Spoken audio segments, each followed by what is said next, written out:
Here's Anthony. Yeah, so I've got a bit of prepared presentation today, but we're also in a good position to freeform it a bit as well to answer any questions as we go along. And I will be getting our wordy panel to have their 2 cents on various topics. Ooh, that's probably a good idea, because I'm going to talk non-stop, so I will need something to drink to stop my throat from drying out. Aha! So, yeah, the introductions that we've had. Lauren, Damien, Shmali, and Andrew. We've got quite diverse channels, which is part of the reason Tian and Xanthi selected the people they did for the exhibition, where you can say everyone had, you know, a million or millions of views. They're incredibly diverse channels. So there are basically lots of different ways to get to that magical, I want to be a YouTube star. So if you want to go viral, that's a slight misnomer because you can't really plan to go viral.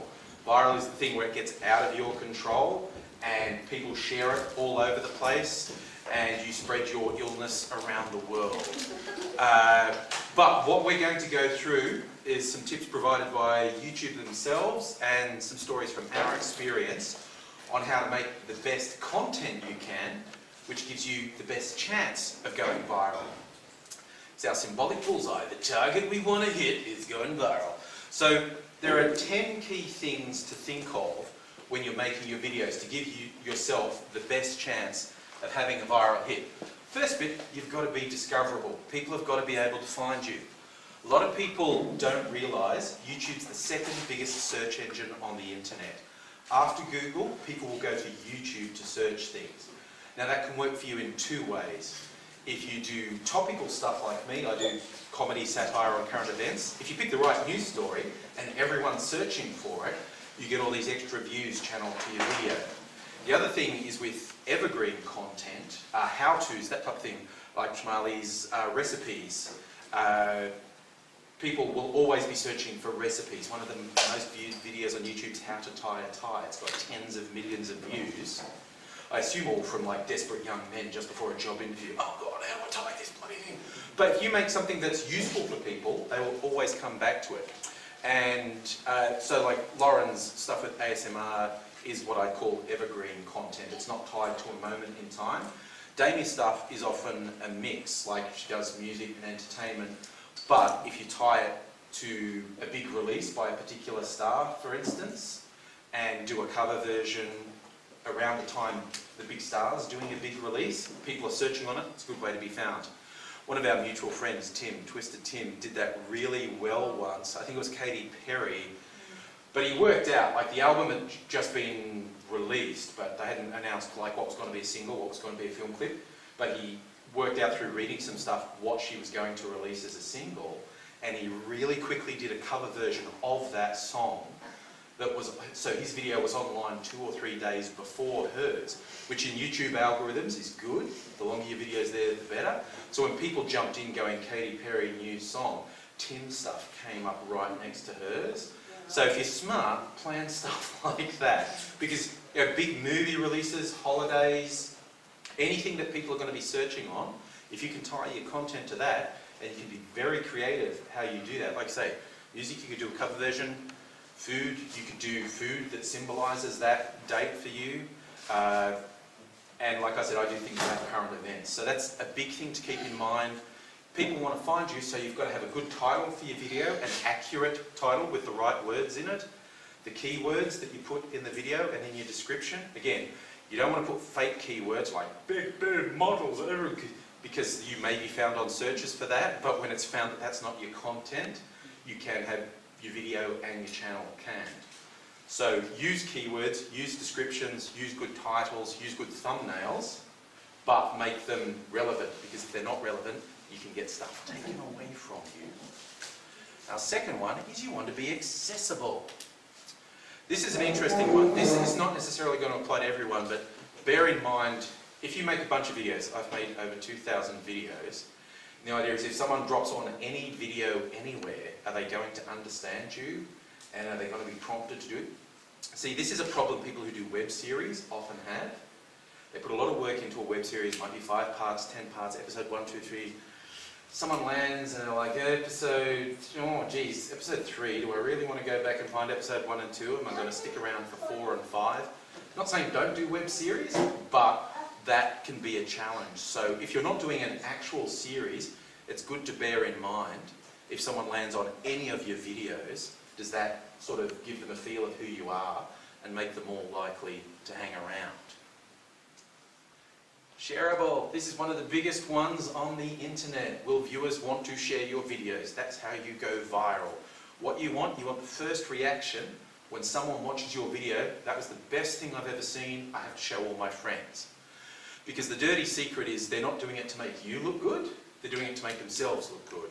They go, you've got to make something that's so cool that they think they're cool just by showing it to someone. I mean, like I made the joke in Gangnam Style when that came out. I ignored it for a while, but everyone was talking to it. By the time I saw it, it had 90-something million views. And I joked at the time I was a trendsetter because I got in before it got 100 million views. Kind of was a trendsetter because I think it's got 2 billion now. So, a record setter, that one. But there really is that thing. You want to make something that triggers in someone, I have to share this with everyone. And of course, the big thing is, put a little tag at the end of your videos that says, you should share this with everyone. Because I didn't do that for a long time, but it actually works. It can feel a bit, oh God, I'm begging. It's awful. But a lot of the times the audience don't realise how important it is to you for them to share it. Because that's one of the biggest things. Personal recommendations will get you out there. So don't be shy to say, hey, if you like it, share it. You know, put it on social media. Give me a thumbs up, comment, all these things. Sharing is big numero uno. Free advertising. Very effective. Once you start up on YouTube, if you look around, you'll find collaboration is a big thing. Every sort of leap in audience and subscriber growth I've ever had is because I either worked with someone else or someone else saw my stuff and said to their audience, go and check this out. We have groups on Facebook in case anyone doesn't know and wants to get involved. There's one for Melbourne YouTubers, there's one that's an Australia-wide group. It's a really good way to find people, interact with people, but really do it. I'm going to do a collaboration with Shmali. I've done some with Damie. We should find a way to do one too, Lauren. You can always, no matter how diverse what you do is, you can always find a way to do something together. And it really is how you grow. Even if you've got 10 subscribers and they've got 10 subscribers, you do something together, 10 new people get to see you. And you grow, and each time it goes out and out. Plus it's also fun. It is actually way more fun to do stuff with other people than on your own. So collaborate is the thing. Now, being targeted. Sometimes people will say, oh, I want to be everything to everyone. I want, I want to reach the whole audience. Well, that's a nice idea, but it's practically impossible. And the thing is, with the size of the audience on YouTube, niches, tiny little micro slivers, can be millions of people. So don't think you have to be really broad. If you are just targeting one thing, like it's cooking, it's music, it's meditation, it's shouting and swearing at people, you'll find if you care about it, there will be someone else who cares about it. So don't worry that you're too micro. On the internet, there's almost no such thing as too micro, and it can really help with your branding and your reach if you've got a really specific target and it's really recognisable what you do. Oh, and there's another little note. You can be targeted across your whole channel, or you can do playlists. You can set up, and I have that, because I have some fairly diverse content in my 2,000 videos, but I do group-related ones together in playlists. And someone might only want to watch, and I know from the viewing patterns, there's certain people who only want to watch a particular thing. I'll do 5 different things. Some people will watch all of them, some will watch half, some will only watch one, and that's cool. But if people start to know that there are different niches that they can attach to, that can work. So you don't have to only do one thing, you can sort of group them with playlists. Conversational. This is what I think is the big difference between YouTube and traditional media. Traditional media, one way. You read the newspaper, the TV goes out at you, a movie goes out at you, music goes out at you. YouTube's conversational. We talk directly to the camera, we answer comments. Not necessarily everyone, but answering comments is good. If you remember that, the more you're able to directly speak to your audience, both figuratively and literally, that will really work for you, because that's what sets YouTube apart from everyone else. So if this is the medium you choose, pick its strengths, because being conversational is a big thing on YouTube. And interactive is another thing you can do on YouTube that you can't do on traditional media. It can be as simple as doing Q&As with your audience, saying, hey, what do you guys think? Ask me some questions that you want me to do. Or if you're putting something forward, say, what would you like me to see me do next? What recipe would you like next? What song? What aspect of the meditation, the ASMR, you know, what politician would you like me to swear about next? So if you interact with your audience, that's a really good way to add an extra bond with them. It can be through comments, it can be through getting submissions from them. All these things, there's lots of different things you can do, and it is one of the strengths of YouTube. Being consistent. Are there strong recurring elements?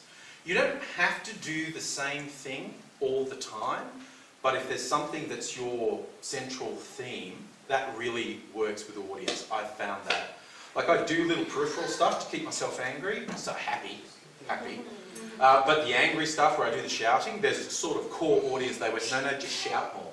Just do some more swears over there.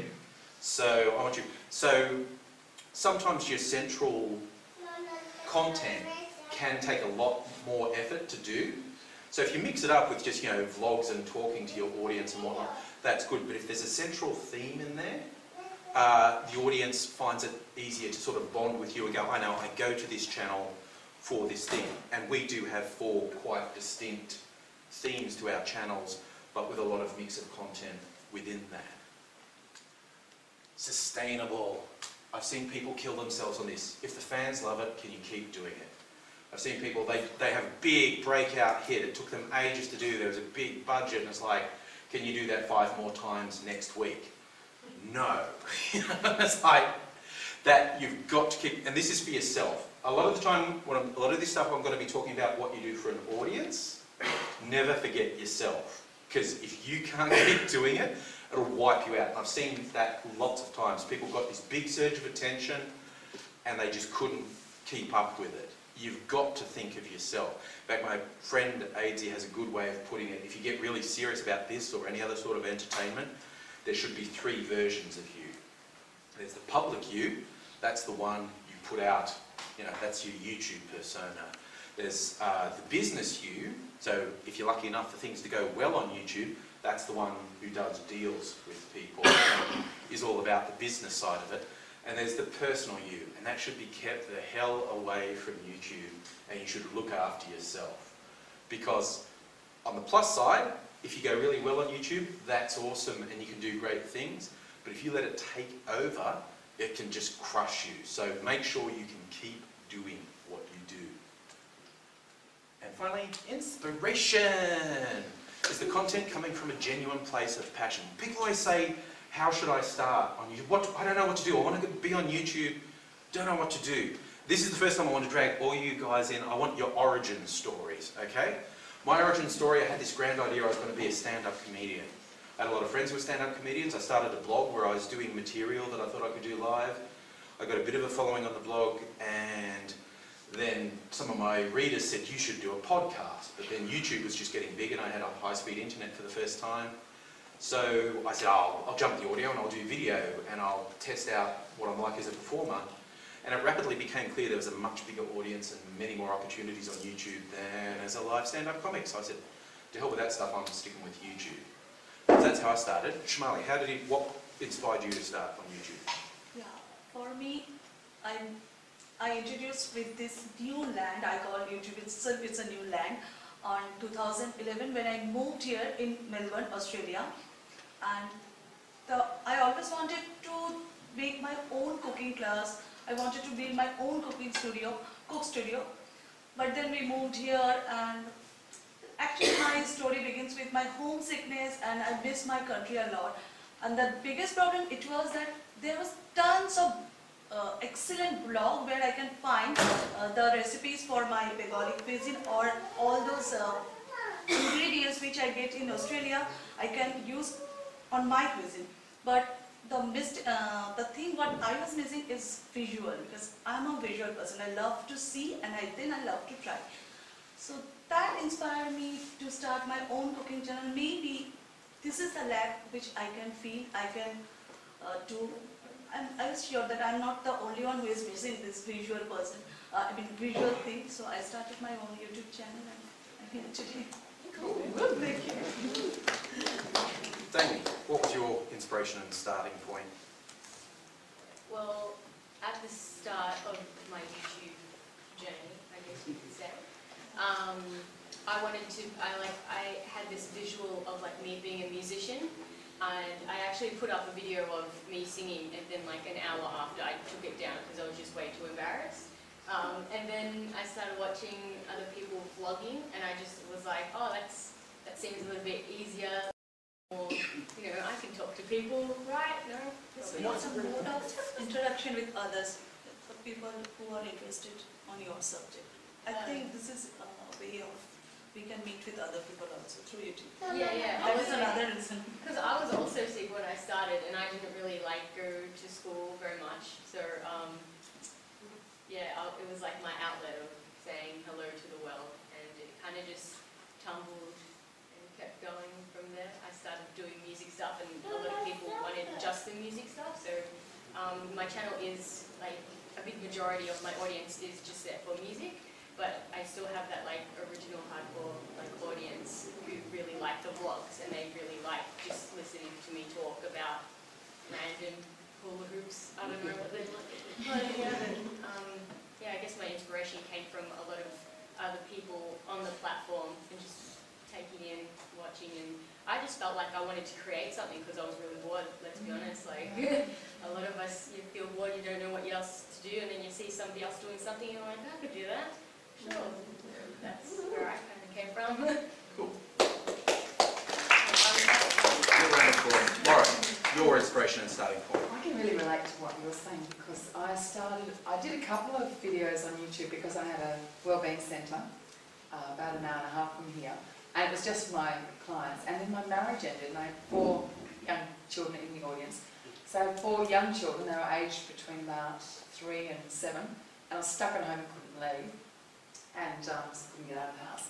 And one day I had these sort of very conservative exercise videos, and one day I just thought, I was almost crying, and I said, if you have goals in life, if you ever want to achieve anything, you do it, never give up. And I talked to the camera, I was almost crying. I walked off, came back, and oh my goodness, people are watching it. And it was really, and then people wrote to me and they said, oh Mum, I'm stuck at home, I know you feel, So getting to know people was what started me, and I do meditation, and it's a very alternative type of meditation. But it was for me, firstly, it was getting me out of the house, as in into the internet and meeting people. And people like listening to me speak. Wow. And then the videos, one of them on how to meditate, got up to 75,000 to 80,000 views. And I thought, oh my goodness, and I look every day and think, how is this happening? And that's what got me into it. So it was a friendship that started it. And that's it.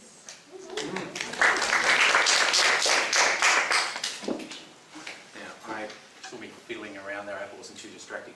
I'm going to show a very short video now because, again, on the theme of, how do I get started?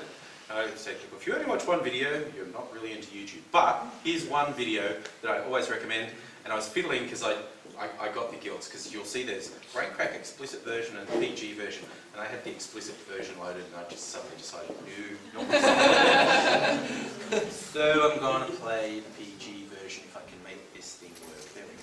All right.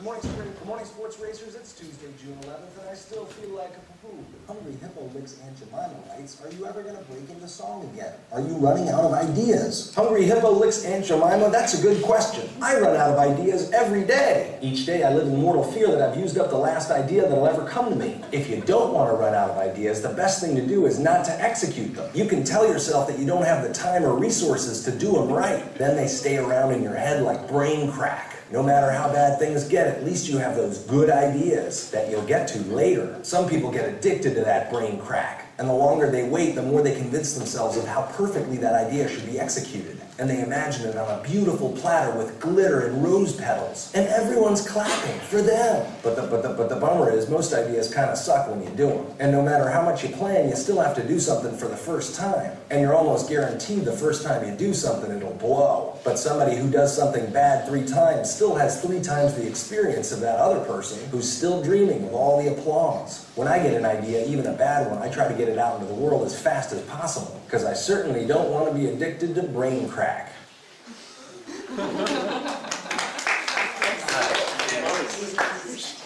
For those who don't know, that is a chap who goes, that was the explicit version I was about to start. That was a chap who goes by the name of Frank. Way back, and you can see that was originally aired in 2006. That is like Stone Age internet video, basically. Pre-YouTube. Yeah, well, Frank stayed off YouTube. YouTube had been around for about a year when he started doing what he called The Show, where he did a daily video.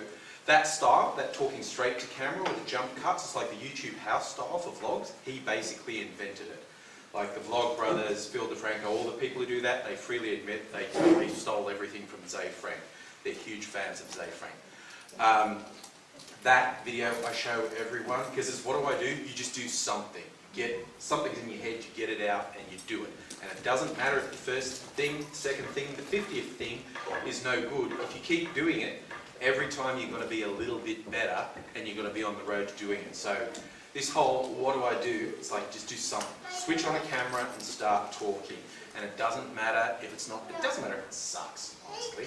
I mean, yeah, right there, you know, how are we going to get big when there's, I think it's up to 400 hours of video uploaded to YouTube every minute of every day. On the plus side, over 99% of that's crap. You know? So there's probably only like 1 hour of good to excellent content every minute of every day. So you're only competing with 60 hours of really good content every hour, okay? So that's way easier to deal with, right? But you just get out there and you do it, because the first one's not necessarily the best, the 100th one's not necessarily the best, but each one is going to be an improvement. Just get out there and do it. Now, here's our next, if you want to start getting your head around what you're doing, this is whether you're just about to start or whether you've been going for years. Think about the idea of a mission, or what's the story of your channel. If you're lucky enough to work in the corporate world like me, you'll get people talking about mission statements all the time, and you just want to put their head down the toilet when they say it, because it's really annoying. But when it's your own thing, it's good to be able to express, why are you doing it? Express like, why am I doing this? Because that can crystallize and make everything clear about what you're doing. And you'll find it probably changed. There's like a missions or a story when you started, and there's maybe where you are now. Just noticing that it's different. What your resolution is making things go. That's okay. I enslaved a presentation today. This is fine. So there's the difference when you started, where you are now, and most importantly, where you want to be in the future. This is really worth spending time on. Like I said, if you've been exposed to this, you know, like a corporate job, it might sound awful, but this isn't the corporate world, like this is us. How clear an idea do you guys think you have of what you're doing, why you're doing it, where you want to go? Put you on the spot. I didn't tell them I was going to do that.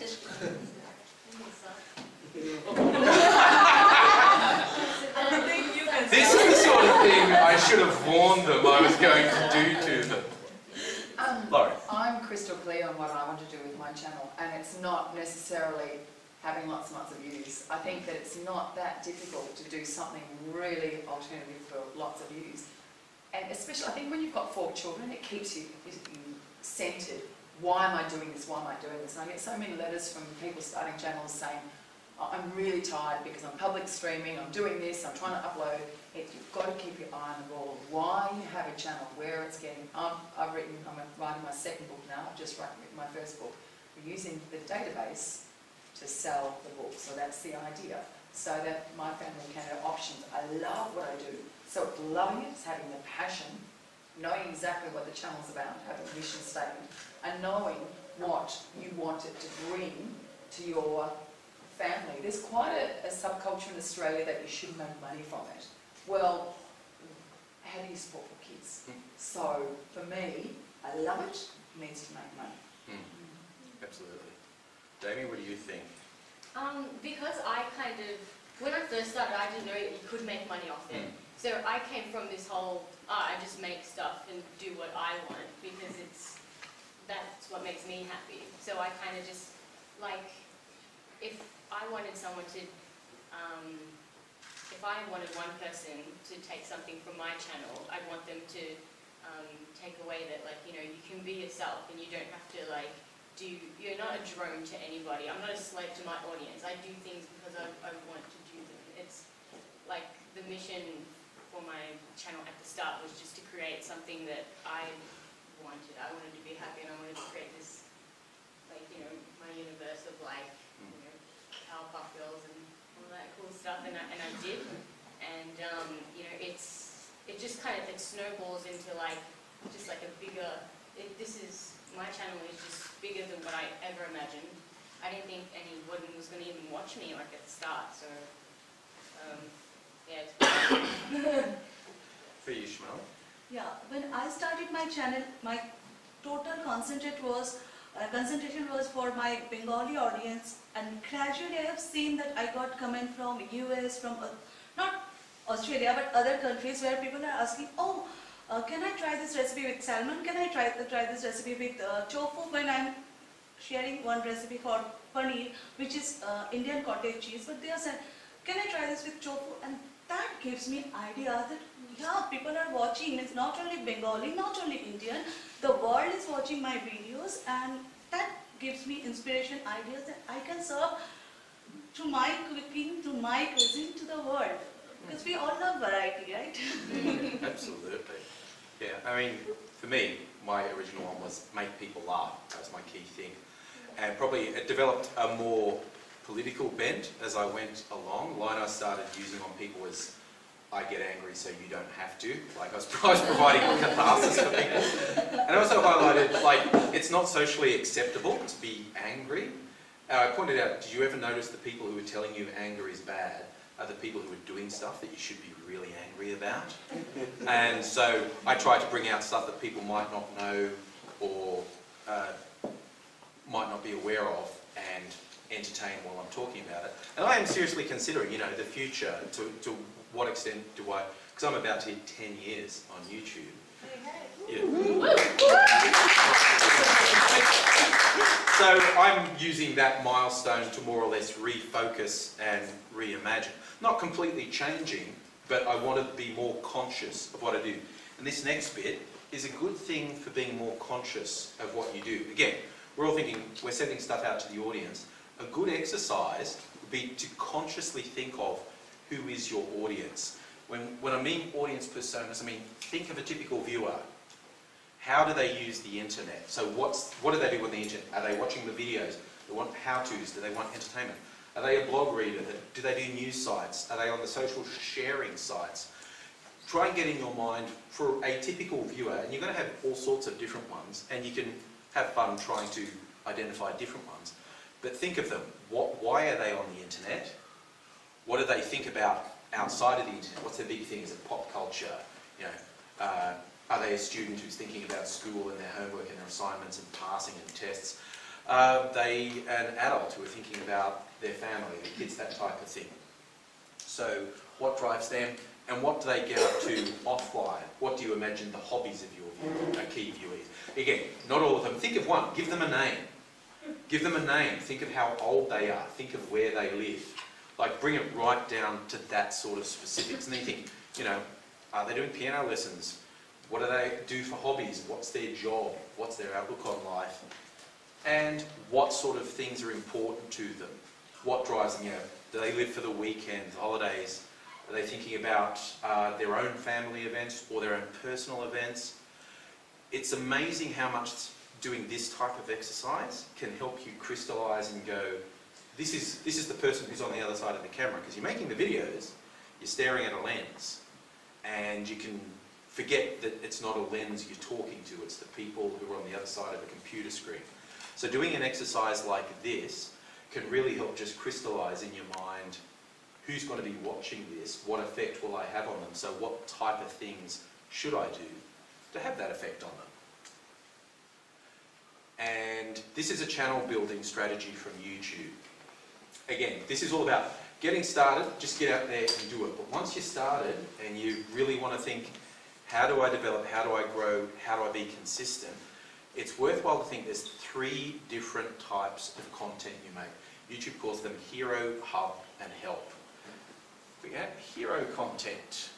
Now, hero content is the big stuff. It's tentpole moments. This is why I'm like, you're tying your video to a big event. This is a video you spend much longer on. It might be a collaboration, it might just have higher production values, but this is stuff you only do, this you could maybe do this once a month, maybe once every 2 months, maybe a couple times a year.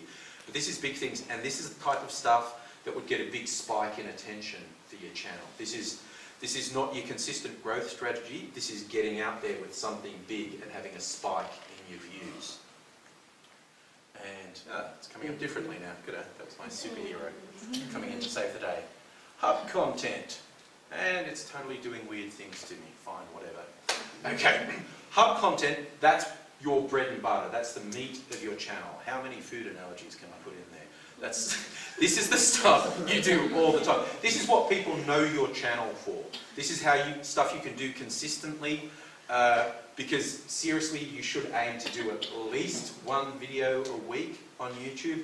Now, if you're doing something high-end, whether it's a music thing, like you're doing a big music video, or animation, or something that's really time-consuming, that's your hero content. Your hub content is the vlog, staying in touch with your viewers, showing them a behind the scenes, something that gives a bit more depth, but something that you can regularly put out that is going to reach an audience and keep your channel turning over. This has got to be the core of your channel.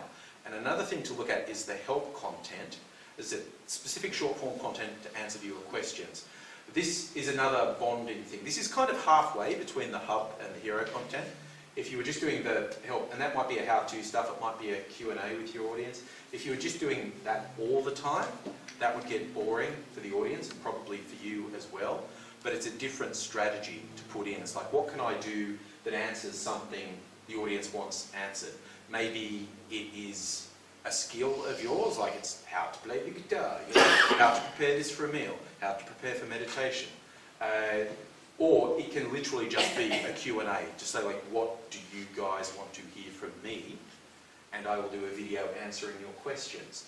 So that's another good sort of backup content. So keep this in mind. Once you're really off and running and you're looking at growing your channel, think of those different sorts of contents and it will help you plan what you do and when you do it. Now, weird little things. I did this on a PC and now it's going on a Mac and the Mac's just going, different things.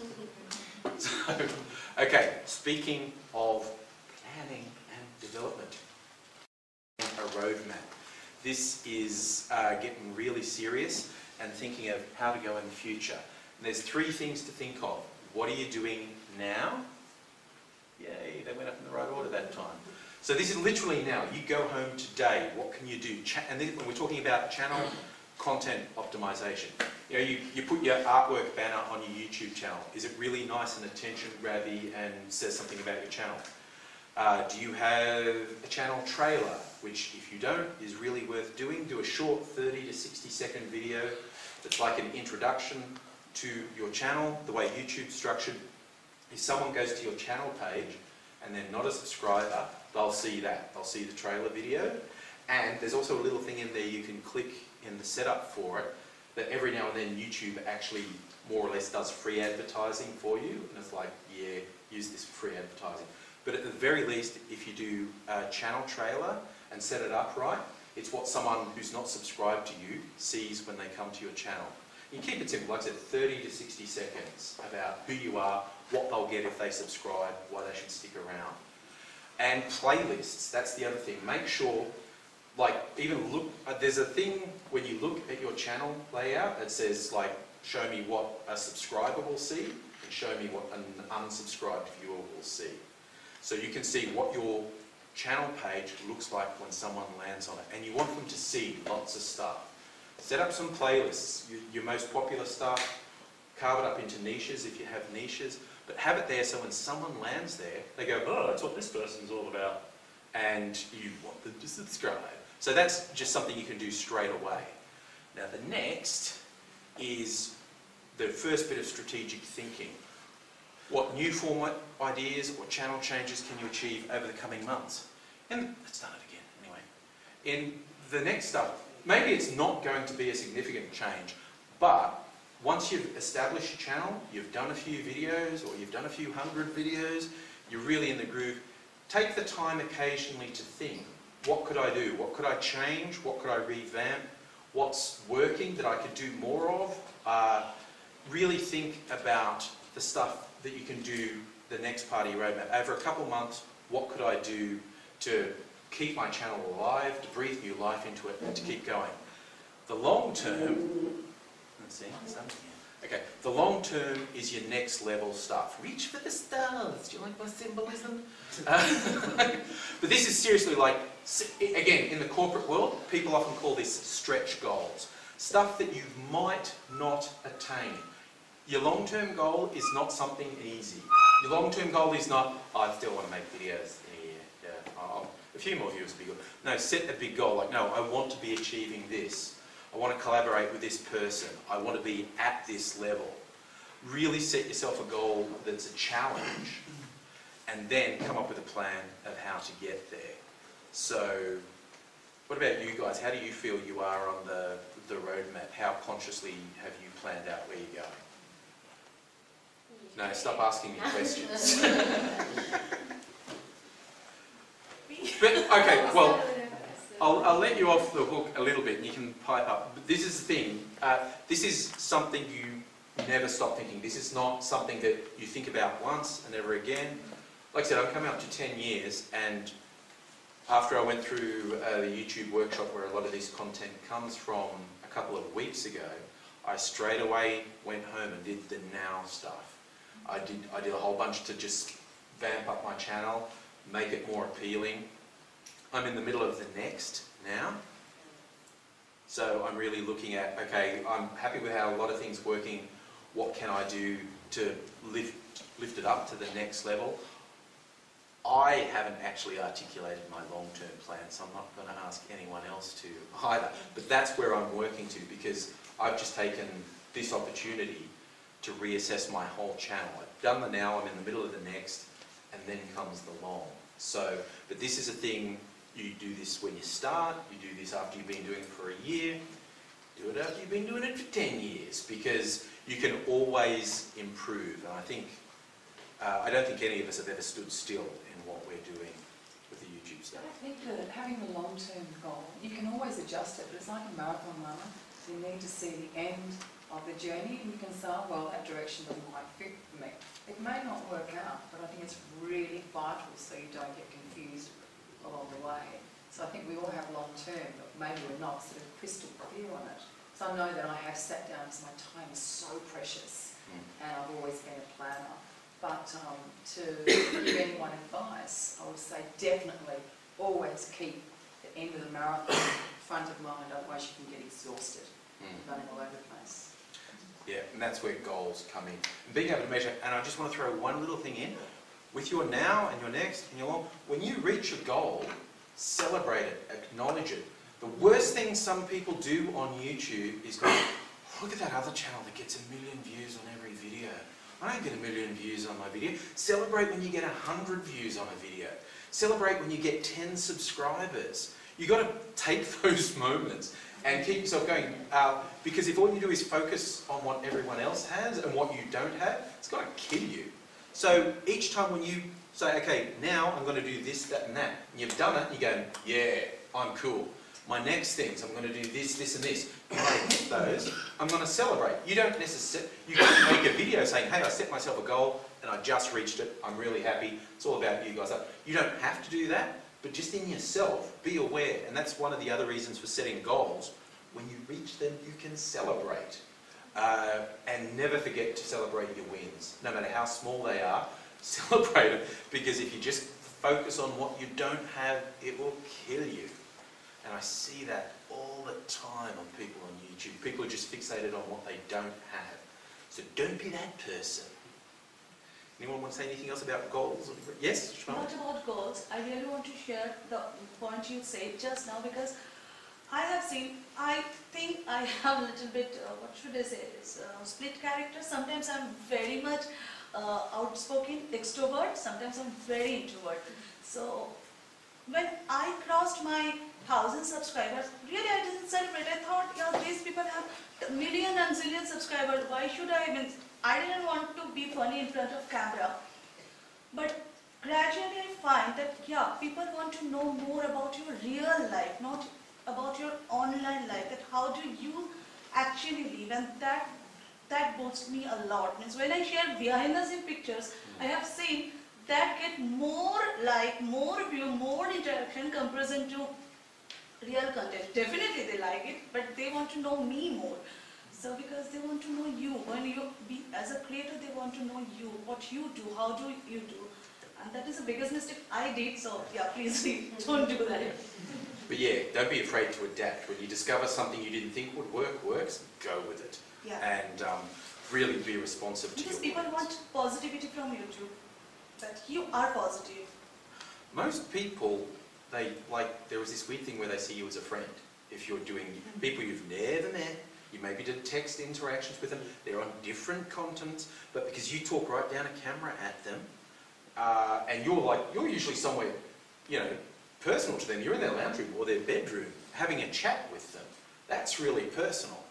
So don't be surprised when someone feeds something back to you that you never realised. Like a simple thing like Shmali was saying, like, oh, a really great thing happened in my life, and people go, wow, I'm so excited. And you go, really? You care what happens in my life?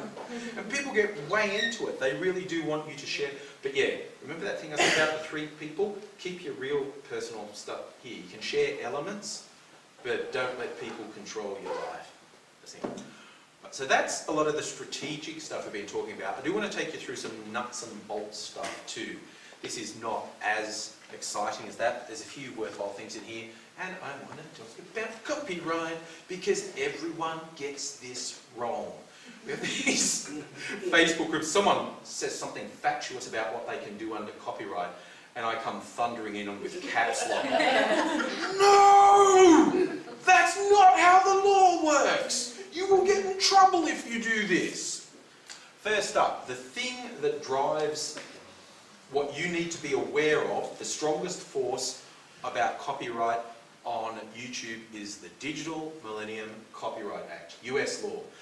YouTube also has to obey laws in other countries, but that only affects, because YouTube can partition who sees stuff. If you want to know how to not get your channel shut down, understand the DMCA. Because then you go, ha ha, you got a DMCA takedown notice. Is that why everything's copyrighted to Germany? Germany has the worst, right?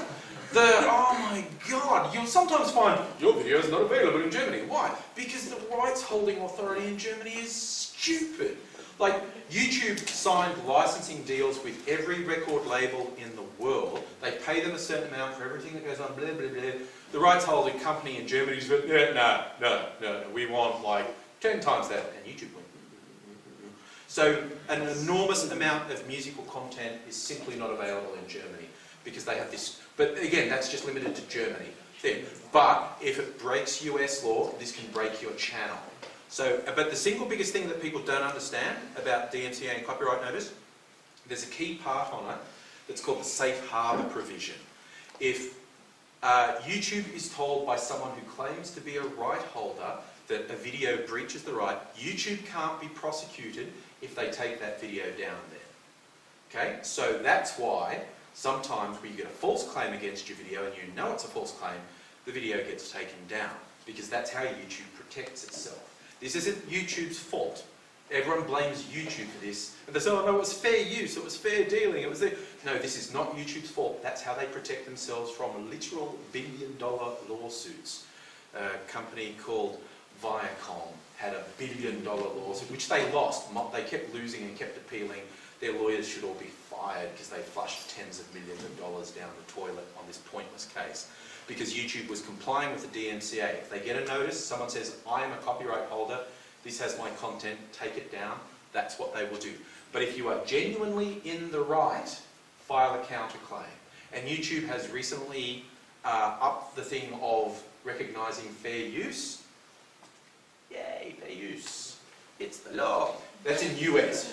We don't have an explicit fair use, fair dealing thing in Australia, but there's a generally held principle of what is fair use. And the big thing is being transformative. Like people say, oh, how come that person doing movie reviews, showing clips, never gets takedown notices? Well, sometimes they do. But you're often protected if you're doing something transformative. And that's where cover versions can be acceptable. Obviously, if you put up a pop star's video clip on your channel, that's going to get taken down probably. But if you do a cover version within certain parameters, you're protected because you've transformed it. It's the same as doing spoofs and parodies and mashups. You can be protected under fair use. But yeah, if you ever get a takedown from YouTube, only appeal it if you're sure you're right. Not morally right, legally right. Because if you file a bad counterclaim, that will get your channel knocked out. I've had heaps of bogus takedowns happen. Like stuff that's like music out of GarageBand. You just used a loop out of GarageBand as music. And I got a takedown notice and I was going, what? And I followed the link to the song, and there are people who actually just put together stuff from GarageBand and release it and say they composed it. And it's like, no, dude, no. You just took stuff from GarageBand and put it on an electronic music compilation and say you own it now, and you don't. And so I've successfully counterclaimed heaps of times. But yeah, it's not a moral right, it's a legal right. If you are legally in the right, do a counterclaim. But yeah, if you just say, yeah, no, I was allowed to do that and you weren't. Oh, little weird twist again about music. People often say, oh, but the musician said I could use this. It's weird how often the musician doesn't own the rights to their music. There is a different company who's out there doing the rights protecting stuff. And the musician said, yeah, sure, go ahead and use it. And the record company says, yeah, no. And that can come back in your face. So if you want to avoid it completely, never use anything you don't own. But if there's something that you, because of what you're doing, you need to use content that you're repurposing, be very sure that you're falling within the grounds of fair use under the DMCA. Because this one, no infringement intended, is rubbish. I see that all the time. People will put up video clips or whatnot, and they'll put this ridiculous thing in the description. I don't own the rights, no infringement intended. It's like, you muppet, really? It's like, oh, I know I was in the bank with a gun and I said, give me some money, but I didn't want to upset anyone. You know? It's like, if you breach the rules, saying, oh, I didn't mean to, doesn't count for anything. So little disclaimers like that, although people use them all the time and they think they mean something, they mean nothing. And under YouTube rules, if you use someone else's content you don't have the rights to, a number of things can happen. One, maybe nothing. You might get lucky. Two, they might say, okay, it's up there and it's getting views, I'll let it stay there, but we're going to run ads on it, and you will never make money off that video. The rights holder will make money off that video. Third, they might demand the sound be muted, so your video can stay there, but the music can be muted. But of course, that can get rid of speaking as well, so that can ruin the whole video. Fourth, the video might get taken down. You might just say, no, you just can't have that video up there, and it's like, oh, well, that one's gone. Fifth, your channel can get canned. Okay? If you're using stuff you don't have the rights to, even if it's your first, it shouldn't happen on your first offence, but it can. If a particularly angry rights holder goes after you, and the breach is regarded as really egregious, you can lose your channel. So short answer, don't use stuff you don't own the rights to. But if you do, be very aware of how fair use and fair dealing works under the DMCA and local laws. Here's one I want to get the panel in on again, because it's like this, you know, if you go online, bad things are going to happen. You hear jokes about don't read the comments. Even by internet standards, YouTube has the reputation of being a real cesspool for comments. I've seen abuse on videos that were a memorial for a kid who died of leukemia. There are just people who just want a response out of someone. They want to antagonise people. So I want to talk to the panel about experiences with bullying and abuse. I'll even say like, because I antagonise people. You may not realise that. But when I do the thing with the angry and the shouting and the swearing and the politics, it's regularly I'm deliberately antagonising certain people. So I think it's fun.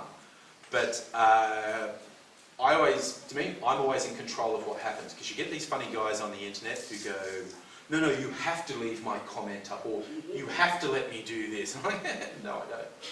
I really don't.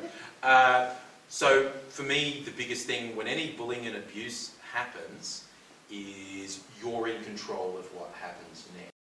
What's the worst that's happened to you, Shamali? Has anything bad happened to you on your channel?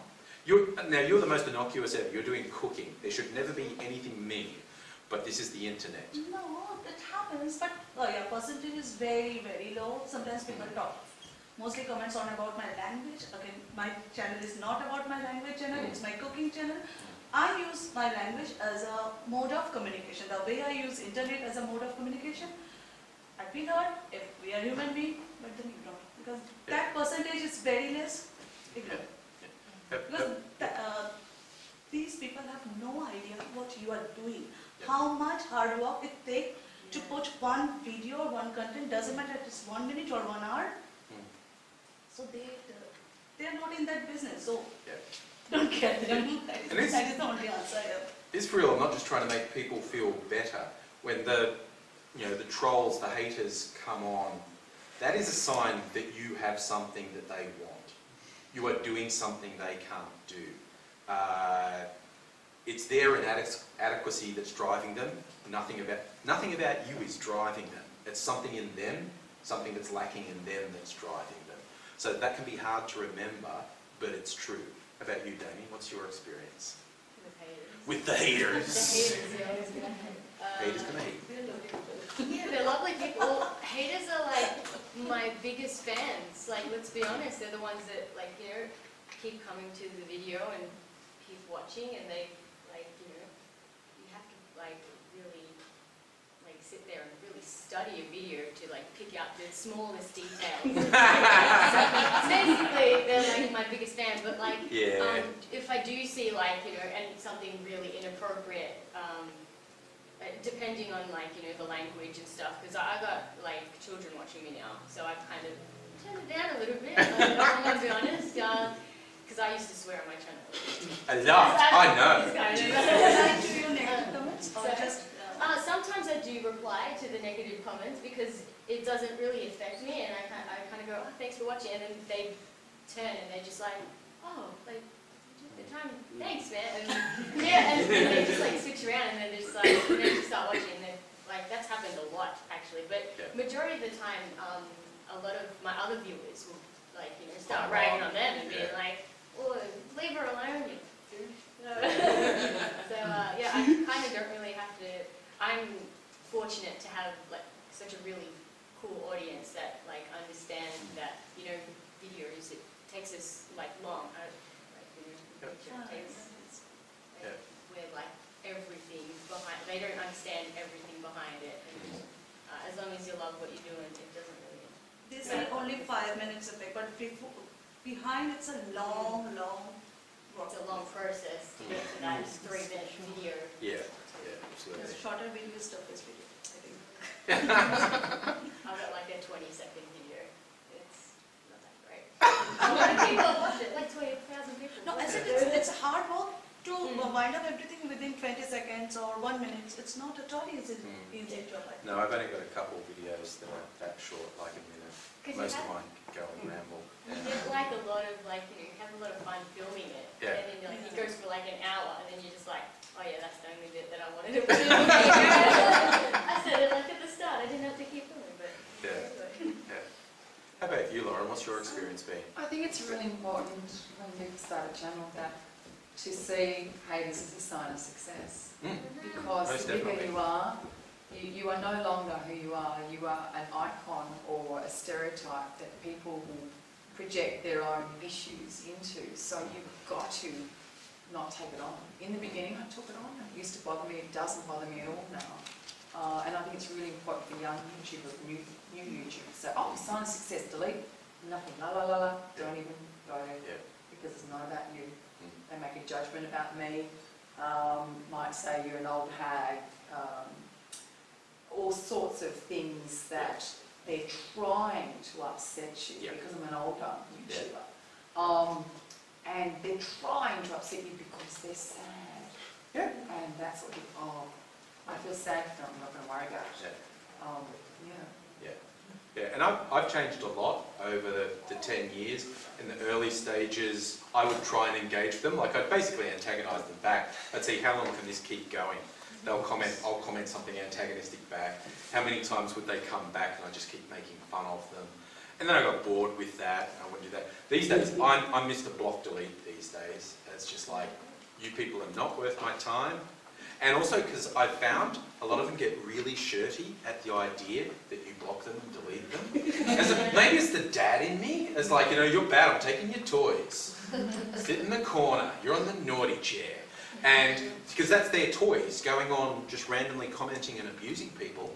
And a certain type, taking that away from them is the most damaging thing you can do to them. And you never think of them again. Like, I've had people make, like, I'm not even exaggerating, 6 or more accounts solely to come back and do another comment at me. And I was like, dude, how long did that take? Guess how long it takes to block this one? And then they just, I have no idea what's going on in these people's heads.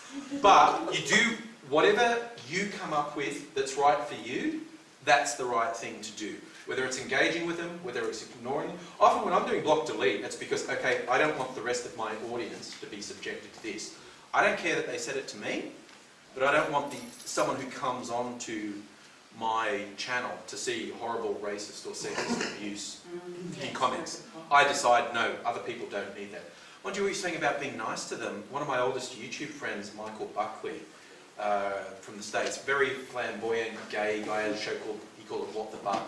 He did showbiz gossip, which is totally not my thing, but he's so engaging. It was really good. He's a really friendly guy. I've been friends with him for ages. And because he's so flamboyantly gay, he'd get all this homophobic comments. And he would literally go, oh, I'm so sorry you feel like that. I hope you have a better day tomorrow. And more than half of them would be like, I'm sorry.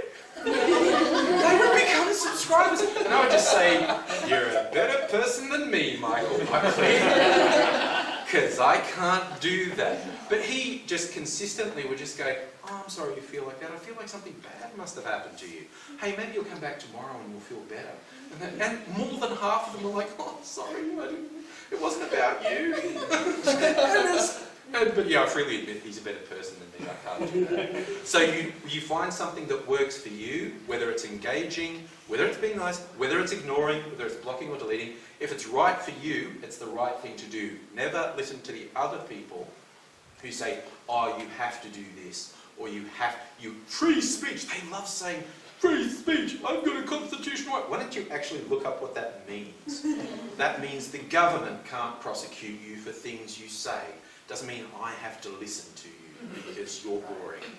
But like practical things, if you do start getting bullying and abuse and it's troubling, there's a reporting process on YouTube. You do it right from the comment. You report the comment, or you can report the channel. Abusive people will get shut down, and they deserve it because no one has to put up with that stuff. Block delete, still my favourite tactic. Do what works for you, but I'm a big fan of block delete. Just get in there and remove them from your life. Don't be alone. That's one of the reasons I try and organise a community. You talk to friends, because if you were by yourself at your screen doing all this stuff and getting abuse, it's going to get to you. I pretend it doesn't, but you know, you see this stuff and it's like, oh, okay, right, okay. So never just internalise it. Always talk to someone about it, and find a supportive forum. Come back to, we have the ones on Facebook for YouTubers. If you're not in it, recommend that you get in it, because it can be really solitary doing the YouTube stuff. So it's really good to find like-minded people. Because we always joke, whenever we have a meet-up, it's like, oh God, I'm so relaxed, because like I'm out with my friends and they say, what do you do with your spare time? And I go, I make stuff on YouTube. You freak, what are you doing that for? Why would you do that? But when you're with other YouTubers, there's no justification. It's just like, you ask, what do you do? What do you do? What do you do? Oh yeah, because you've got an in. And yeah, I think a decent chunk of our group would regard themselves as socially withdrawn and not that gregarious. You put me out somewhere, like if I go to a bar or something, I won't talk to anyone I don't know. But if I'm with friends, if I'm with YouTubers, just go off and I'll what? No. What? I don't drink. What? I didn't sort of look at a group of ladies and say, I know what they're here. In joke, sorry. But in a YouTube thing, I will walk up to complete strangers, and also because I'm like the coordinator of the group, I feel responsible for welcoming new people. And basically every time we have one of our meetups, there's always a couple of brand new people who've never been to one. So I go out of my way to say, hey, how are you? What are you doing here? Come meet some people. In other social situations, that's not me. I'm the one in the corner doing this, you know. But in a YouTube situation, it's like, oh, well, we've got common ground. We can talk, and it's just awesome.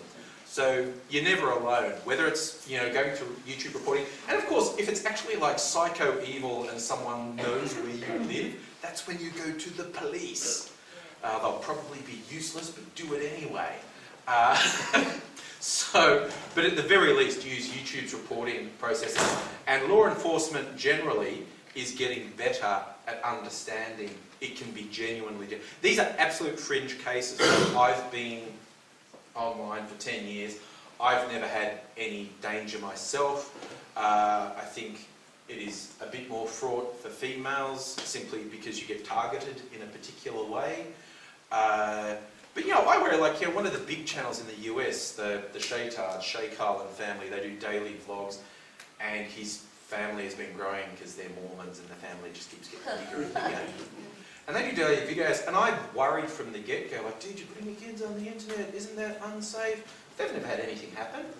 Like I do antagonistic stuff, and I've deliberately targeted neo-Nazis. I was on the Stormfront chalkboards for ages, actually.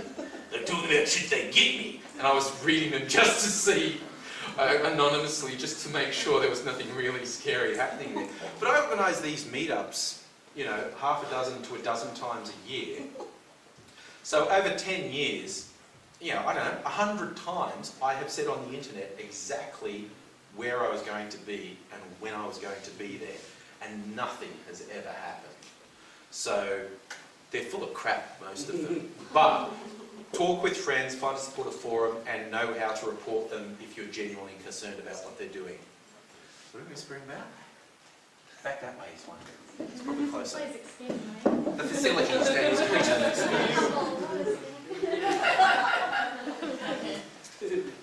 I do want to go through some technical tips. And again, this is a funny thing we get on the Facebook groups that I'm an admin on. People obsessing about, I want to start, but I don't think I've got the right camera. I don't think I've got the right lights. Oh, I need a better mic. I'm not joking. Technical aspects of making YouTube videos are literally the last thing you should worry about. Your personality, your what you're projecting out, what your channel means, that is 100, 1,000 times more important than the technical things. Jenna Marbles, the biggest female YouTuber in the world, for years was just doing all her stuff on a laptop webcam. Ultra low quality, but it was just the wacky, crazy, funny stuff she did that engaged an audience. The technical stuff is way down on the list of priorities. But I will go through a couple and we can talk. Okay, I want to start with this one. This is something a lot of people don't realise. It's like YouTube's a video platform. I've got to worry about the camera. I've got to worry about what it looks like. Repeated studies have been done that show sound matters way more than video. People will watch a dodgy looking video with good sound for longer than they will watch a visually sharp video with terrible audio. So if you're going to worry about something, worry about how it sounds. And like I said, little cheat sheet, oh that's probably too small, but that's some really simple stuff. The closer the microphone is, the better it's going to work for you because it's going to pick up less background noise. That camera over there, when I get back and look at the onboard thing, that's going to be echoey and weird, but this was not intended to be a work of art, so that's fine. Hopefully it will be usable. Normally, I would have a little microphone with me, but I couldn't be bothered to, in post-prod, match up the microphone with the camera. But that's probably something like, do you have a separate microphone and camera? Or? No. Yeah, lapel mic, yeah. You can have everything like a little lapel mic that you pin on here, which is very good. And some of those are wireless. I had a wireless one and it never worked and it bugged me and I threw it away. You get little shotgun mics that you can put on the camera and they're very directional and that helps. I have a separate little audio recorder. It's actually just here, I'll show it to you. So this is a fairly standard sort of audio industry thing, sort of Zoom thing. So it's a, what do you call it, stereo microphone there. And so what most of my videos, I record the audio on this, and this is close to me, but out of camera shot. And then in post-prod, I've just got editing stuff where I can put the audio down on one track and the video on the other, and then I match them up. And then I get rid of the dodgy camera audio and just have the better audio from this. So in general terms, closer it is to you, the better, because you won't get, but not right, then you want something like one of the foamy things to stop, or as they one says, sibilance. The S's that go everything is called sibilance. If you were doing stuff like, for instance, Lauren's ASMR, which does involve being close to the microphone, if you talk across it, you'll get less of that sibilance, that sound. If you talk straight into it, it's good, you're going to get that really strongly. But if you talk across it, you'll get less. So, but yeah, if you want to know the technical stuff, I'm like giving a really quick overview here, but YouTube is full of tutorials on literally any technical aspect you want, and there's some very good ones. But yeah, this also just reminds me, I don't know if anyone remembers one of the early YouTube hits, Chocolate Rain, by Tay Song-Tay. There's this awesome thing he does, because he's got his micro, Chocolate Rain, and he keeps doing this, and he ended up putting an annotation on under there that said, I'm turning away so the microphone doesn't pick up when I breathe. Like when he's breathing, like obviously he'd done some trials, and I know he must breathe really heavily, and it came across something like, so he's going, Chocolate Rain. Which is a bit more extreme than you really have to be, but that's a good example of it. Now, in terms of your visuals now, if you want to know the basics, the most basic thing you learn in photography or videography is 3-point lighting. Okay, this is getting a bit techie. That means if you have 3 different lights, there's one light that you call your key light. This is where most of your light comes, and it should be about 45 degrees to the camera. And that's your main source of light. And there's the second one that we call the fill light, which is on the other side, slightly different angle and is a less intense light. It just stops you having really dark shadows on one side. And if you want to get really tricky, you have a backlight, and that's behind you, and it gives you this nice sort of sharp edge stuff. That's only if you've got a really complex setup. If you've got one desk lamp from Officeworks, which is what I used to use when I started, simple tip is don't point the light straight at you. You'll see professional lights have like gels over them that diffuse the light, or you get these light boxes, these great big things, and what that does is diffuse the light so harsh light doesn't come in. Quick cheat, you bounce it off the ceiling. If you've got a light coloured ceiling or a light coloured wall, you bounce the light off that, and it's much more diffuse when it comes back, and you don't get really harsh shadows. If you use natural light, like a lot of people do, they're doing their vlogs and they've got a good spot near a window where they get nice natural light. Again, don't stand in direct sunlight because it's really harsh. But if you're somewhere where the natural light is reflecting off the walls, and you can cheat, like I had a big white bit of wood I got from Bunnings, and it reflects light quite nicely, and you get this nice diffuse light. If you're outdoors, again, a lot of people think, oh, it's a sunny day. That's the perfect day for going out and shooting a video. Sunny days suck. So good because you get really harsh shadows, and as the sun moves across the shadow, and you can't control it. That's why if you see a professional shoot outside, you'll see they have these little silver reflecty things, sort of things you put on your car windshield to stop the car from getting hot. And they are literally reflecting light to fill in the shadows. Partly overcast days are probably more annoying than sunny days because the sun goes in and out and you can't control it. Overcast days are brilliant. You get people who don't do a lot of photography or videography think it must be bad when there are clouds. No, it's this really nice, soft, gentle light. Another good cheat is if you're in an urban area and there's a laneway or something, if it's really bright and sunny, but you go somewhere that's completely in the shade, all the ambient light is going to be plenty and you'll actually look really good if you're in the shade. But you need to control it as much as you can. So, again, 3-point lighting stuff. If you want to know the technical aspects of how to set it up, a million really good tutorials on YouTube. You can go into as much depth as you want. But my number one tip is direct light bad, reflected light good, or better anyway. Oh, and here's a fun one, depth of field and focal length. I grew up, my dad was a photographer, so I've known how cameras work since forever. So I get surprised sometimes when people really don't know how they work, like the difference between standing right in front of someone and shooting them or standing across the room and zooming in. Two completely different looks. I don't know if there are any film buffs, but does anyone remember the scene in Jaws where Chief Brody's on the beach and there's the shark's in the water and the world gets really weird and warpy around him? What they've done there, that was the first movie to use that famously. Probably not the first to use it. Vertigo. Oh, that's right, Vertigo used that to get the Vertigo. What happens, and you have to be a pretty good cinematographer to do this, if the camera's on, if you track the camera in and zoom out at the same time, so the subject appears to stay the same size, but how the lens sees the rest of the world completely changes, and it's really trippy and it's a really great effect, but you have to be a pretty good cinematographer to do that. But check this little GIF out, which is hopefully going to load. Great. Worked in my test. Oh well. Max. This isn't PowerPoint that we're using currently. Oh, isn't it? Okay. Well, that's a really fun GIF that moves and shows you basically when you move closer to a subject and zoom out, you get a completely different view of it than if you are a bit further away and zoom in. Coincidentally, if you want to look better, camera further away, zoomed in, is a bit more flattering than right up here with your face looking all wide and filling up the screen. Little tip. And also I've seen people post questions on our group, like particularly like the beauty bloggers who the look is important. They go, oh, how did the person get that really neat background behind them? And all it is like fabric with sequins on it, right? But it's a couple meters behind them, it's a meter or two behind them, and their camera's a little bit away from them, and they've zoomed right in and got a really narrow depth of field on their face. So all that's in focus is their face. And this sparkly fabric behind them is all out of focus and mysterious and wavy looking. Really cheap special effects. It's awesome.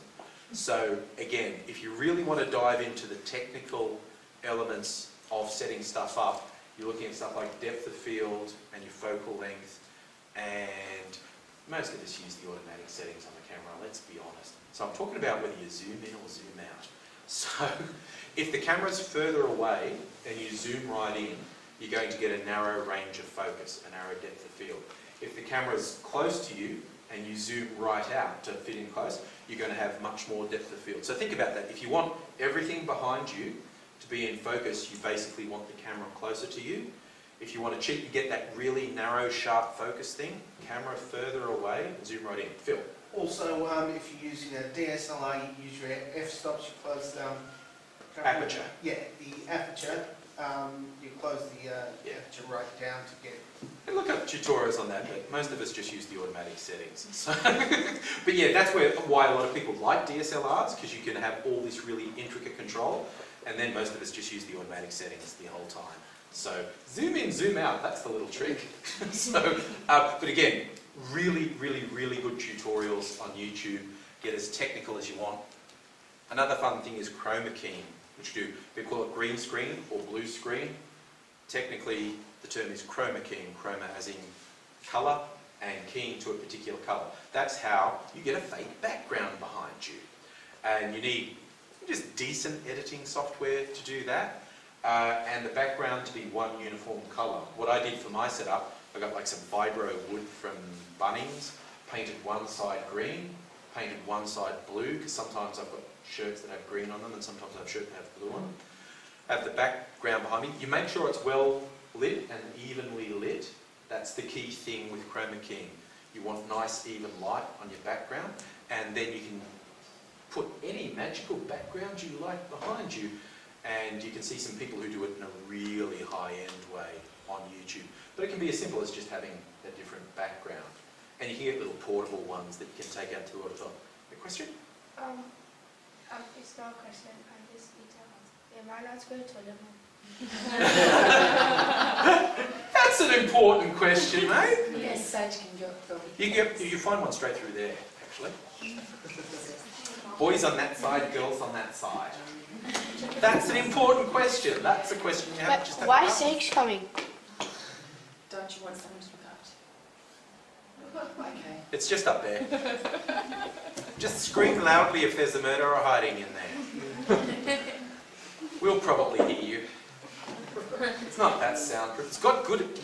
Damie's portrait, if you haven't seen the portraits, you should do it afterwards. Damie's portrait, she's in her bathroom because it has good acoustics. I was in there earlier, it has really good acoustics. I was just doing really disgusting burps and they were resonating out. It's awesome. So we'll hear him if anything happens, don't worry. Who wants to know about this? How to make money on YouTube. That's what it's all about, yeah? So, first thing is the YouTube Partner Program. Back in the day, this was really hard to get into. Only the top YouTubers could make money. They were offered special deals. And gradually, they broadened it out. Now, literally anyone can set up a YouTube channel, sign up with AdSense, and then ads will be against your videos and you can make money. There's no challenge at all.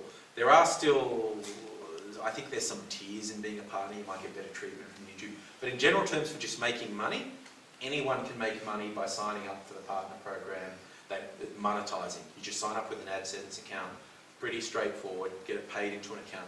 Oh my God, I met someone a couple of weeks ago and he was like, oh, I just looked and I had like over $1,000 in my AdSense account and I didn't know how to get it. It's like, just need money lying around. So we had to show him how to tie it to a bank account so it would pay into his bank account.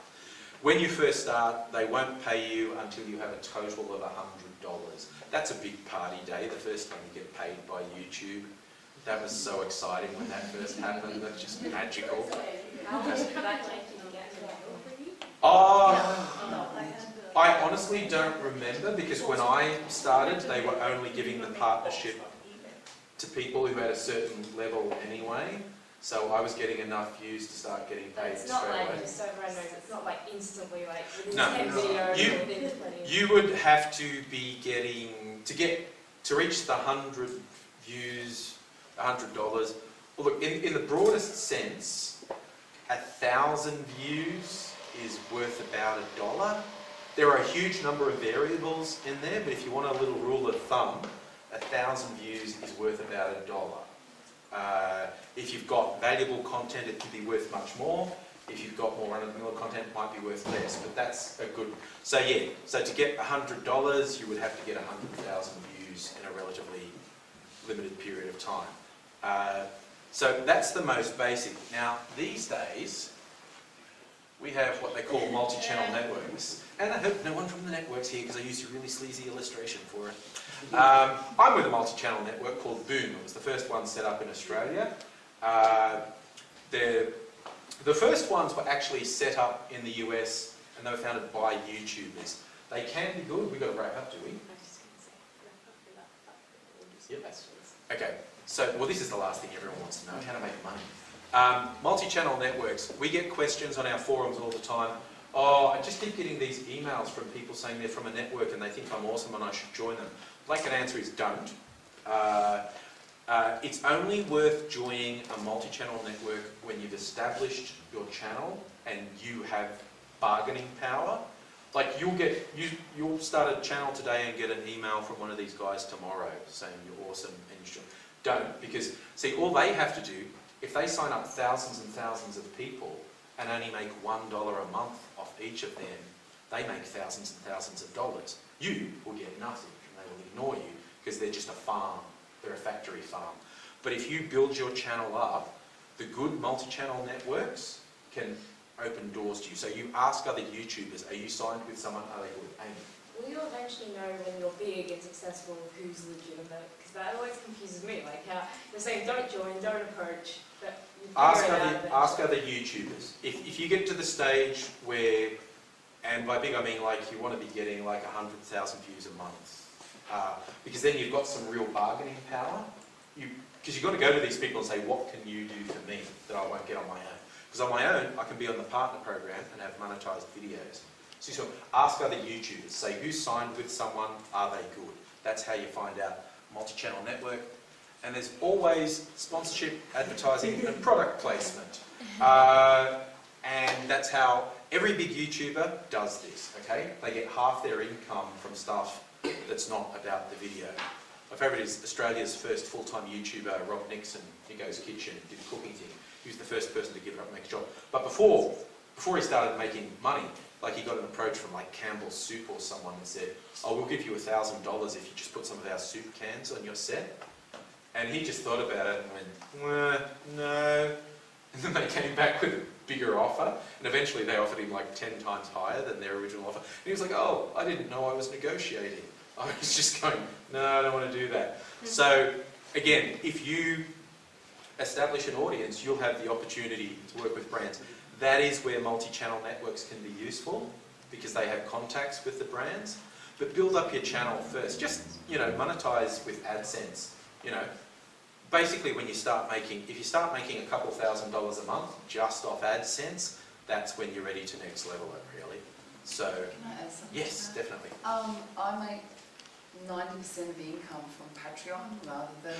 Of course, that's the new one, Patreon. Yes, Yeah. yes. And my colleagues make the money from Patreon, not from YouTube. Yeah. As soon as you establish an audience, something like that where people support you directly, I forgot Patreon. Yes, that's huge. That should be on there. Everything. Yeah. So, So, get on that. get on that. You would do well. I've been Yeah. avoiding it, but what is Patreon? Yeah. Patreon is a site, well, it's a play on the word patron. It's where you literally go, hi, I do stuff that costs me money to do, and if you support me, I'll be able to do more of it. And you could search the site and see the sort of things they suggest. You do particular rewards, or you might say, for X amount of money, I'll do this many videos, that type of thing. You say it's like a continuous Kickstarter, but for videos, so you get rewards the more you back. It is kind of like that. But literally, people are they're being patrons of the arts. They're being your Like a Medicis. virtual tip jar. Yeah, rather than being one Medici family with lots of money, you're getting thousands of Medicis to give you $1 each. And yeah, Patreon can work extremely well. So that's worth looking at too. So I'm going to bring that to the end of our presentation and give you a chance to ask any questions you may have of Le Panneau. Well, I know that Shamali has bought some Shamali bought us samples food! That is what I can do best. So. Yes. That's exciting. Yeah, I'm not saying that I only went to collaborate with Shamali at her place because I knew she'd feed me when I went there, but I knew she'd feed me when I went over there. So I'm happy to grab those out if you guys want to ask questions. So does anyone have any questions they would like to Should I go know? with you? Yeah. Everything is inside, please. All right. She is one of my kindest friends, always with me. Thank you. Yeah, give that for me, yeah. Yes, so do you find yourself becoming a little bit of a statistician at some point with this? Like, are you following metrics? Are you following like user patterns? Or do you just wing it? Google's like info porn. It's amazing. The analytics you get on YouTube is just amazing. If you want to, and there are people who do it, they'll look at the patterns, they go, I'm going to test, I'm going to put a video up at this time of day and see what the analytics show me about the views, and the next one will be at a different time of day, and they'll optimize what time. You can do that, and you can do it by age group, by country. You can really go to town with the analytics. I probably should do it more than I do. I kind of just look at the analytics and go, oh, that's who I'm doing well with. Oh, that's good. Okay, but you can literally you can be a scientist about it. You can go, if I put a video here, and then if I put one here, how big a difference does it make to the analytics? Like, oh man, the information they give you is just crazy. I love it. A friend of mine was an Instagram influencer manager, and you'd go to put up a picture, and he's like, no, wait 2 hours. Yeah. The really serious people, they've got this whole thing of, no, I want them to see it at this time, so they absorb it like this, and it goes into discussions like this. You can be just a mad scientist about it, because there's so much information. Is that why some YouTube like 4K every Wednesday? Absolutely. Yeah. Oh, that's the other weird thing. YouTube, because people can watch it anytime, you think that doesn't matter? The audience loves knowing they'll get it at a specific time. It's crazy, but anyway. Yes. As someone who has a career that is probably a bit sensitive about having things on the internet, Yes. and I guess it's kind of related to the exhibition too, because it's about in real life versus online life. How do you kind of deal with, once you're kind of big enough for people to be like, I might have seen your video and it's in the completely inappropriate time for that to happen? And does that happen? Because I know that the YouTube is a massive place and you can get hidden. Excuse me. Before you answer me, I just want to say one thing. Yep. The dish today I'm bringing for all of you, it's a dessert. It's a typical Bengali dessert. We call it Papa Doi, which is just steamed yogurt. It has nuts. I hope you can enjoy it. But I just wanted to make sure if anyone has nut intolerance, otherwise I'll be more than happy if you enjoy and please enjoy. Okay. Yeah, just a treasure. Yeah, assume that the person you least want to see it is going to see it and have the worst possible reaction, and go from there. Like for the first 18 months, I wore a mask in my videos because I'm an IT contractor, and Melbourne IT is a small, conservative, gossipy thing. But after 18 months, I just went, yeah, you know what, I don't care. You wore a great mask today, actually. And occasionally people will say at work, like I'll be somewhere and they go, oh my God, I just saw this weird crap you do on the internet. So yeah, in teaching, I know people who have had their jobs seriously threatened by things. So assume the person you least want to see it is going to see it and have the worst possible reaction and act accordingly.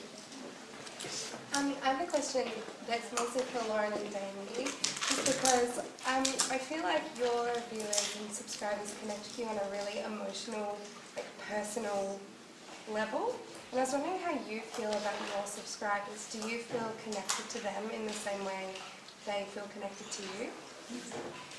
Yeah, so the audience interaction and how because sometimes I'll go to like events like, for example, Amplify or Game On or something, and like you meet these people and you feel like they kind of know all about you, but then you don't really know about them.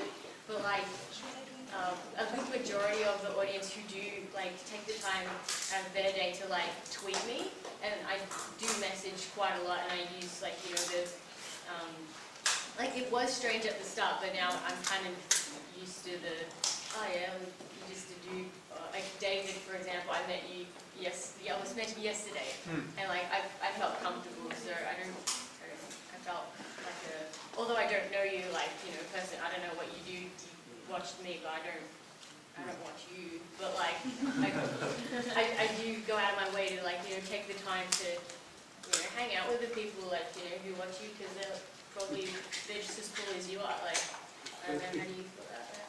Yeah, I totally agree. I get two types of people, adults of my sort of age group and a lot of young kids writing into me about, I don't know what to do with my life, I don't know what career to do, what job to do, what degree to do.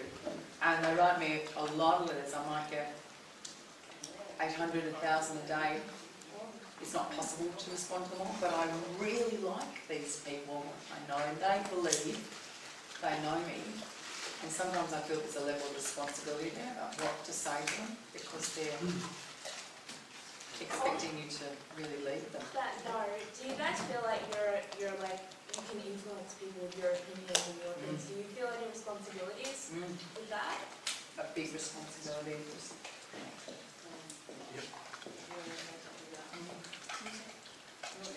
I do. I want to control them and make them all my But like, drones. you, for example, do you ever worry that you could be, even though you target big people like Donald Trump, for example, defamation, That's a good point. and like all of that, do you feel like that's something you have to think about? Some of my stuff could be used for bullying, and I am conscious of that, but life's risk, basically. But personally, you know, I won't go for bullying individuals, but yeah, every now and then it's like, I can see how something I did could be used for evil.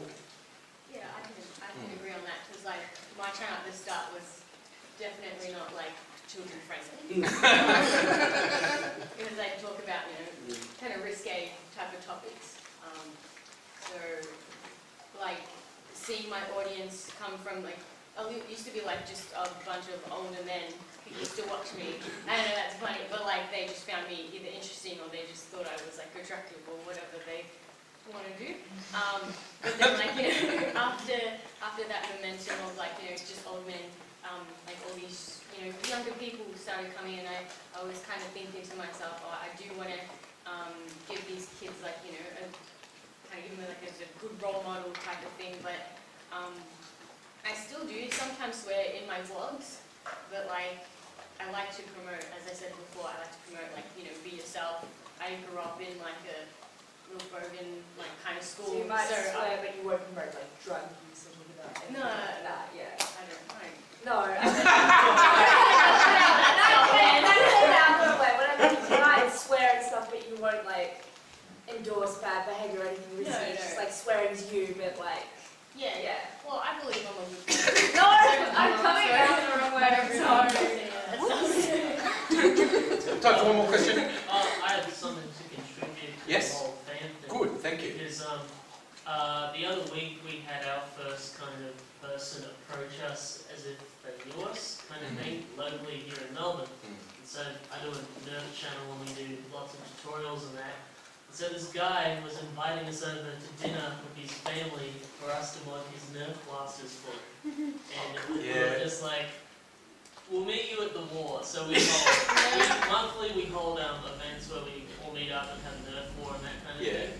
And we told the guy, like, we're just meeting the war. And he kept begging him. He then said, no, you're not going to get raped or anything. We're like, this is the worst thing to say. Oh, God. It was really weird. So, and people... But then we met him at the war. He's just an excitable guy, and he's actually really cool. And people do think they know you because it's very intimate. And sometimes you need that barrier, and that's why it's often good to have groups. I mean, I've had people at a meetup sort of start sets with, I don't want to sound like a complete stalker, but, and he's like, well, let me stop you there, buddy. If you need that preface, you don't want to say the second half of the sentence. So, I'm not racist, but... Exactly. People will think they know you, but I think we're out of time. Yes, unfortunately.